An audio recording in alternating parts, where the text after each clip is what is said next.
जो सर से हम बात किए हैं और क्योंकि गलती काफ़ी कर दी है तो इसके लिए हम टाइम लिए। किरण सिंह जैसा सुन रहे हैं कि रोशन भाई ने बोल रहे हैं कि बहुत सारी गलतियों कर बैठे हैं, तो क्या उस गलतियों को आप सुधार पाएंगे और रिश्ता जो है ये रिश्ता से जो है ये शादी तक कन्वर्ट हो पाएगी? हाँ, गलती तो दोनों से हुई है। तो दोनों के बीच में मैंने देखा कि झगड़ा का कोई बहुत बड़ा कारण नहीं है। दोनों पक्षों को, इनके तरफ से भी उमेश जी हैं, इधर जो अखिलेश जी किसी के नाम के मोहताज नहीं है और इन लोगों की बहुत सराहनीय भूमिका रही है। इन दोनों के बीच में जो भी कुछ बातें थी, देखिए दोनों में दोस्ती थी, अच्छी परिचय थी, अब रिश्ते की बात भी चल रही थी।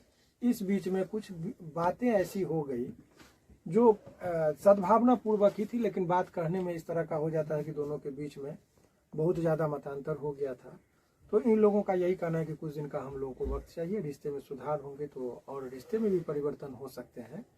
और इन दोनों को अपनी अपनी गलती का एहसास है। दोनों की बात में कह रहा हूँ, एक तरफा नहीं, कुछ गलतियाँ लोगों के बीच में होती है जिससे रिश्ते में खटास आते हैं। और किरण जी जो है उन्होंने कहा कि सर घर बस जाना चाहिए यदि हमारा अच्छा ये स्वभाव है, और ये बोले कि देखिए हम घर बसाने के बाद क्या करेंगे, केस मुकदमा हो गया चारों तरफ, आप हमको बदनाम करने की कोशिश किए, लेकिन जो भी आरोप प्रत्यारोप का ठीक है। और गार्जियन की भूमिका में जो है सो अखिलेश जी का बहुत अहम योगदान रहा। डांट डपट कर दोनों पक्ष को एक पिता की भूमिका में आ जाए, और दोनों को देखा मुझे भी काफ़ी खुशी हुई। और इधर से लड़की के तरफ से गार्जियन की भूमिका में उमेश जी रहे और उन्होंने कहा कि दोनों घर बस, सभी सद्भावना पूर्वक था। तो इसी उम्मीद है कि इन लोगों के बीच में जो कुछ मतांतर है, क्योंकि रिश्ते में एक ही रात में ऐसा नहीं कि अब सुधार हो जाएगा, रिश्ते को सुधारने बिगड़ जाते तो सुधरने में भी वक्त लगता है। तो थोड़ा सा इन लोगों को समय चाहिए, ताकि यदि सुधार हो गया तो हो गया, नहीं तो भाई ये भी केस करने के लिए स्वतंत्र है, ये भी बचने के लिए स्वतंत्र है। लेकिन हम उम्मीद करेंगे कि ऐसी कोई नौबत नहीं आए और दोनों के बीच में आपसी समझौता से हुआ, बिना किसी दबाव भाई के। बाकी ये भी बताएंगे कि क्या है, एक लाइन में ये भी बता सकते हैं, आप पूछना चाहें तो पूछ सकते हैं। रोशन जी यहाँ तक बता रहे हैं वकील जी कि आप दोनों का विवाद काफ़ी दिनों से चल रहा था, तो वकील जी बोल रहे हैं आपस में दोनों बातचीत किए हैं, क्या रिश्तों में मिठास आएगा और यहाँ तक की शादी हो पाएगी? संभावना है, लेकिन जो सर से हम बात किए हैं और क्योंकि गलती काफ़ी कर दी है तो इसके लिए हम टाइम लिए। किरण सिंह, क्या रोशन जी बोल रहे हैं कि बहुत सारी गलतियां कर बैठी है, क्या उस गलतियों को सुधार पाएंगी और रिश्तों में मिठास आएगी और यहाँ तक शादी तक बात चल पाएगी या तो नहीं? रिश्ते को बचा पाएंगे, रिश्ते को बचा पाएंगे कि नहीं? दोनों से हुई है तो दोनों इस चीज़ को सुधार लाएंगे। कोशिश कीजिए कि आप इस रिश्ता बच पाए, क्योंकि लगातार कंट्रोवर्सी चल रहा है, आप दोनों में बहुत सारा कंट्रोवर्सी चल रहा है। इसके लिए हम इतने लोग में इतने बीच में आए अपने बचाव के लिए। अपने इनका यही कहना है, कह नहीं पा रही, रिश्ते को बचाने के लिए ही इनका जो भी चीज़ था। गलतियां ये हुई कि ये घर पर चले गए, मीडिया में आए, बंद कमरे की चीज़ आई, तो इनका यही दलील है कि देखिए ये रिश्ते बचाने, इनको पाने के लिए हमको जहाँ लगा जो लगा उस टाइम में तो हमने वो किया, तो इनको पाने के लिए वो चीज़ें थी। आपको नहीं लग रहा है कि जिस रिश्ते को बचाने के लिए आप बहुत हद तक पार कर चुके थे और उस रिश्ते में और ज़्यादा खटासपन आ गया है और बहुत सारे जो है टूट चुका है? इस चीज़ को एक्सेप्ट करते हैं, बट सर के पास आए तो सर तो बहुत हेल्प किए, और भैया आए दोनों मेरे, जो अखिलेश भैया रोशन की तरफ से आए और ये मेरी तरफ से, तो दोनों लोग बहुत अच्छे से समझाएं गार्जियन बन के, और चीज़ अच्छा लगा। क्या कहेंगे सर आखिरी बार इन दोनों के बारे में?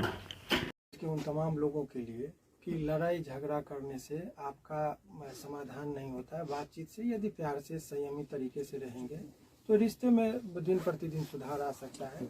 और ये लोग भाग्यशाली हैं, मैं किरण को भी भाग्यशाली कहूँगा और रोशन को भी भाग्यशाली कहूँगा कि ये गार्जियन की भूमिका में अखिलेश जी जैसे सद्भावना पूर्वक लोग आए, जो पहल के, नहीं तो लोग समाज में तोड़ने के लिए आते हैं, जोड़ने के लिए नहीं आते हैं। तो उमेश जी का या अखिलेश जी की बहुत माने अहम भूमिका है। और सचमुच इससे यह स्थापित होता है कि भोजपुरी दुनिया में इन लोगों का कद यूं ही बड़ा नहीं है, इनका कर्तव्य है। इन लोगों का जो एक ये लगता है कि ये लोग चाहते हैं कि भोजपुरी के जो नए स्टार हैं, जो कुछ लोग उभरते हुए हैं, इन लोगों पर संकट आता है तो एक भीष्म पितामह की तरह इन लोग खड़ा होते हैं। यही चीज़ इन लोगों को महान बनाता है। और वकील के तौर पर मुझे लगता है कि हर लोगों को ये समझने की ज़रूरत है कि सामाजिक भूमिका हमारे थोड़े से पहल से यदि किसी का रिश्ता सुधर जा रहा है, बस जा रहा है, तो वो काम करते हैं। और ये बहुत सारे लोग, अभी हंसी आ रही है कि कहते हैं वकील साहब तो पैसा लेके करते हैं। भाई मैं ऑन कैमरा कहता हूँ कि वकील का फीस होता है, हमको हम जिस क्लाइंट का भी केस करते हैं तो मुफ्त में नहीं लड़ते हैं, फीस लेते हैं। तो लड़ते ही लोग झगड़ते तो हमको ज़्यादा बेनिफिट होता, लेकिन वो मैं नहीं हूँ। सामाजिक चीज़ों पर हाँ, इन लोगों के बयान से, इन लोगों के कर्तव्य से समाज गंदा होता है। इसीलिए सभी लोगों को थोड़ा थोड़ा सोचना होगा, युवा पीढ़ियों को, कि ऐसी कोई भी हरकत नहीं कीजिए जिसे समाज में गलत मैसेज जाए। एक मौका दिया गया है, दोनों के आपसी समझौते से यदि रिश्ते सुधरते हैं तो मुझे लगता है कि हमारे लिए भी उतना ही खुशी का चीज़ होगा। और कहते हैं कि रिश्ता तोड़ने में वो आनंद नहीं जितना रिश्ता बचाने में है। और हम अपना कुछ भी श्रेय नहीं लेंगे, सारा श्रेय अखिलेश जी को और उमेश जी को जाता है। जो भी थाने में आवेदन दिया गया था वो वापस होगा। देखिए, जब रिश्ते सुधर जाएंगे तो आवेदन क्या, कहते हैं मियाँ बीवी राजी तो क्या करेगा काजी, तो कागज पत्र का क्या है? जब रिश्ते में सुधार है। और आपको बता दें, यदि रिश्ते में छल कपट परपंच और विश्वास न हो तो कागज पत्र ताला चाबी कुछ नहीं होता है। इसीलिए ये सब चीज़ें नहीं है। ये लोग दोनों पक्ष यदि एक हो जाएंगे तो कुछ नहीं। और इसका मतलब ये कतई नहीं निकालना चाहिए, आपको मैं बता रहा हूँ कि एक हो गए शादी हो गई, ये कुछ नहीं है। रिश्ते सुधरेंगे तो शादी में प्रगाढ़ता आती है, बनते हैं। अभी फर्स्ट राउंड का बातचीत हुआ जिसमें सकारात्मक संकेत मिले हैं। अब दोनों आदमी अपने व्यवहार में यदि रहेंगे तो ठीक है, नहीं तो दोनों पक्ष स्वतंत्र हैं अपने हिसाब से काम करने के लिए।